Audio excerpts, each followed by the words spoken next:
Did IndiGo push India to the edge? With thousands of passengers stranded across the country, airports overwhelmed, flights vanishing from the schedules without warning. And then, just a few months later, the CEO of IndiGo steps down. When asked, the official explanation was very simple. He stepped down because of personal reasons. But when events unfold in this incident, it becomes difficult to accept them at the face value. It raises a deeper question. Was this just an operational failure, or was it something far more planned? To understand this, we need to go back to when the government introduced stricter pilot duty and rest regulation known as FDTL norms, aimed at improving the safety standard across the Indian aviation by reducing the fatigue among the pilots. Airlines were giving advance notice about this. This was not a sudden change or sudden decision imposed by the government. Even after initial resistance from the industry, the government allowed additional time for the airlines to implement the changes. The deadline was extended, giving airlines a clear opportunity to adapt to the new norms. So, there was awareness, and the government had provided the flexibility for the airlines to adapt, and there was ample of time to fulfill the requirements.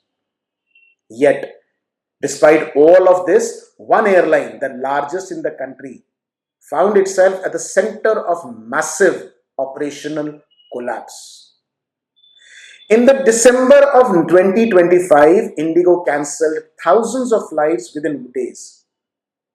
This triggered disruption across the country. What followed is even more telling.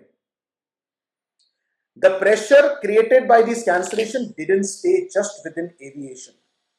To handle the sudden surge of stranded passengers, Indian Railways had to step in, adding another 116 extra coaches across 37 trains to absorb the overflow. At the same time, air ticket prices began to spike sharply due to the reduced availability.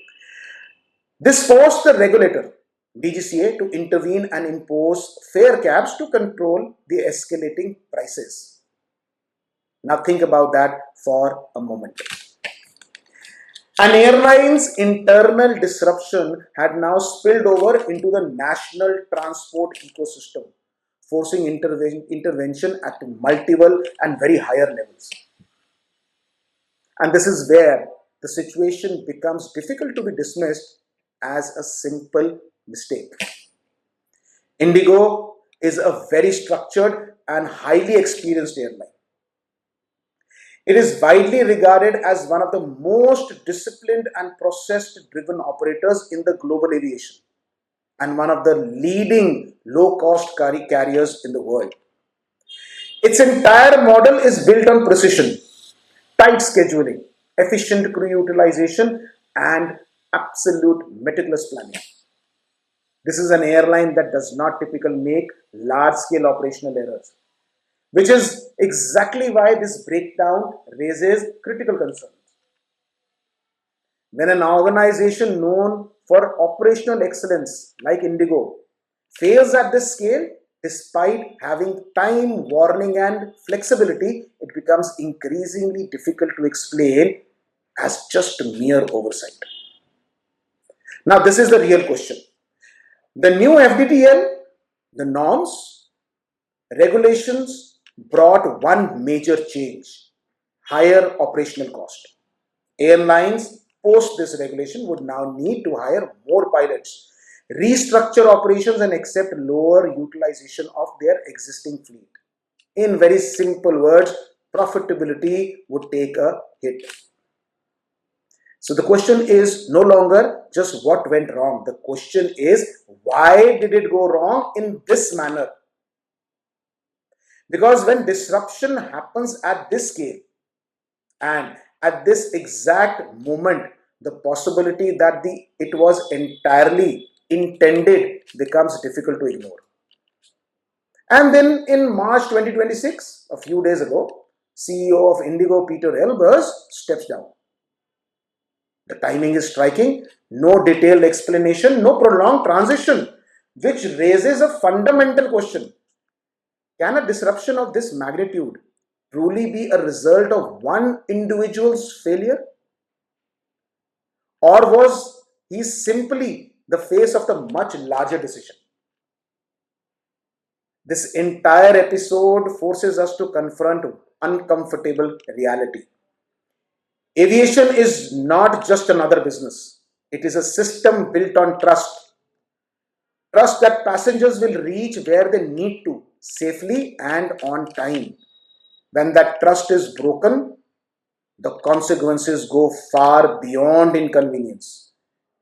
People miss important events, financial losses occur, confidence in the system begins to erode. If this situation was purely a planning failure, it reflects a serious lapse from one of the most structured airlines in the world, IndiGo. But if there was even a degree of intent behind allowing this disruption to escalate, if this operational breakdown became a way to push back against the regulations that decrease profits, then the implications are far more serious. Because that would mean passengers were not just affected, they were leveraged, used as pressure points in larger negotiations between corporate interest and authorities. And when an airline begins to treat disruption as a tool and passengers as instrument of influence, it crosses the ethical line. A line where financial priorities began to overshadow the responsibilities of an airline. A line where safety regulation becomes resistance points instead of commitments.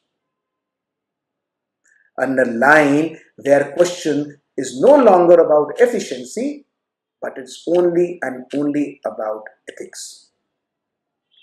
Because in the end, this isn't just about cancelled flights. This entire event is about whether the system that millions rely on can be influenced at the cost of the very people it is meant to serve.